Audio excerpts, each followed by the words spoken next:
Helo, fi yw ydych a dyma sut ti'n ymarfer Cymraeg yn ystod Covid-19 lockdown.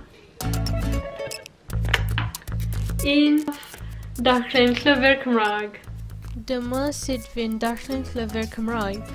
Fi'n hoffi darllen llyfr I blant achos mae'n hawdd a fi'n gallu darllen I ydych hefyd. 2. Edrych ar raglen Cymraeg. Mae sianel ysbrydoledig yn cynnig llawer o raglen diddorol.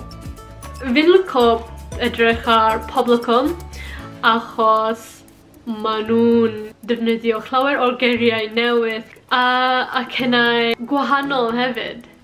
Fel arfer, fi'n edrych ar cartwn yn Gymraeg achos fy mab mae'n hoffi edrych ar cartwn. Fi'n edrych ar y cartwn ond heb ystod.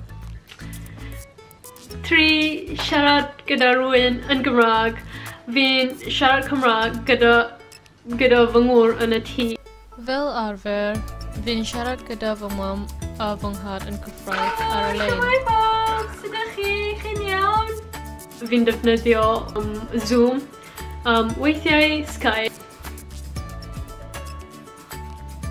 4. Tecstio yn Gymraeg.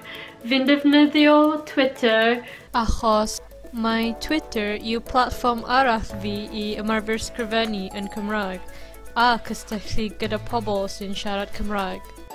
Yn olaf, cadw dyddiadur.